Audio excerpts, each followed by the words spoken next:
All right, let's talk about something that's a huge problem, but often flies completely under the radar. I'm talking about the abuse of older people. It's a massive public health issue affecting millions. And to kick things off, I want to show you one single, really staggering statistic. Just take a second and let that number sink in. 1 in 6. It seems simple, right? But behind that figure is a massive, deeply personal crisis that's happening all around us. So, what does it actually represent? Well, that 1 in 6 number, it means that 1 out of every 6 people aged 60 and over has experienced some kind of abuse in just the last year alone. And get this, that's only counting people in community settings, living at home or with their families. This isn't some rare, isolated thing. It's an absolute epidemic. Okay, so to really get our heads around this, here's how we're going to break it down. We'll start with what elder abuse actually is. Then we'll dive into the shocking scale of the problem. Look at the heartbreaking consequences, and then shift gears to what we can actually do about it, the prevention strategies and the global response. All right, first things first. What do we even mean when we say elder abuse? Because it's so much more than just physical harm. It covers a whole range of actions, and importantly, inactions. So here's the official definition from the World Health Organization. The part that really jumps out to me is relationship of trust. Think about that. It means the harm is usually coming from people they're supposed to be able to count on, family, caregivers. And another crucial point, it includes a lack of appropriate action. That's what we call neglect. And it takes so many different awful forms. You've got the physical abuse, obviously, but then there's the psychological stuff, intimidation, humiliation. There's sexual abuse, financial abuse, which is just stealing someone's money or property. And then you have abandonment, neglect, and this really heartbreaking one, the complete loss of dignity and respect. It's not one single thing. It's a whole web of potential harm.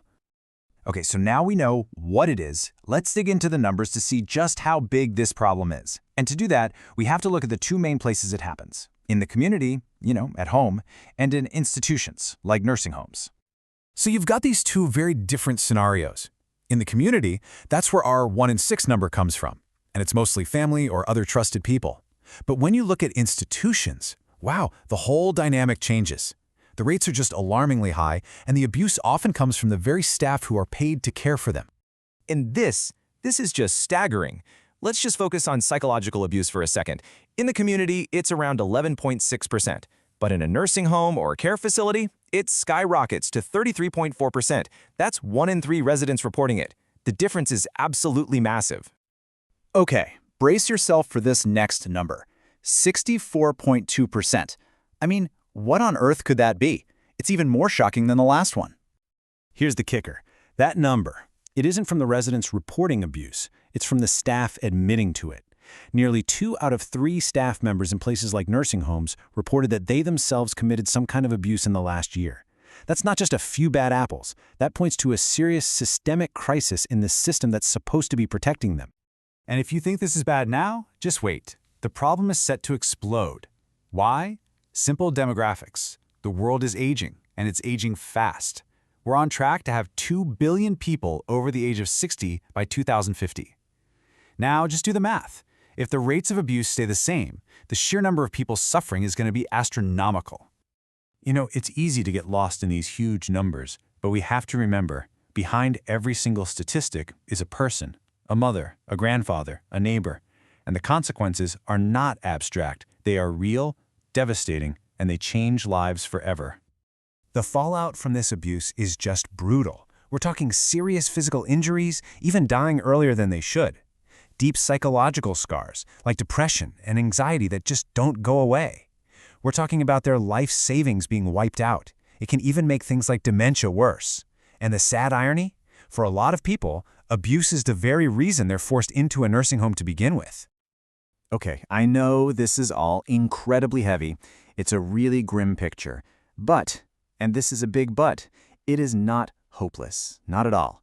Because once we understand the problem, we can start to fix it. So let's shift gears and talk about prevention. The big question then is, what can we actually do? How can we protect our elders? Well, the first step is to figure out why this happens. We need to look at the risk factors. And these risks really exist on every level, from big to small. You've got the huge societal level where ageism, just, a general disrespect for older people, is a major problem. Then you zoom into the community, and social isolation is a massive trigger. Get even closer to the relationship level, and you see things like caregiver burnout or someone depending on the older person for money. And finally, on the individual level, just being in poor health can make someone much more vulnerable. But the good news is, once you know the risks, you can start building solutions. And there are strategies that really work. Things like giving caregivers a break, respite care. Money management programs to prevent financial abuse. Helplines and shelters for emergencies. And of course, big public awareness campaigns to start chipping away at that ageism we talked about. So this isn't something one town or even one country can solve alone. It's a global crisis, and it needs a global response. And that's where organizations like the World Health Organization come in. They've actually put together a clear 5-point plan of attack.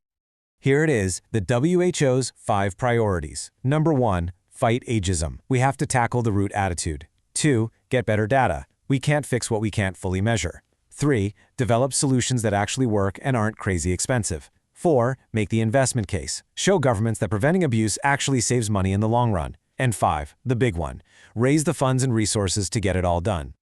And that brings us full circle, right back to the future. Remember that number?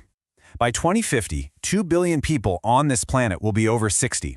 So the question we have to ask ourselves is, are we ready? Are we actually building a world that is prepared and, more importantly, willing to protect them?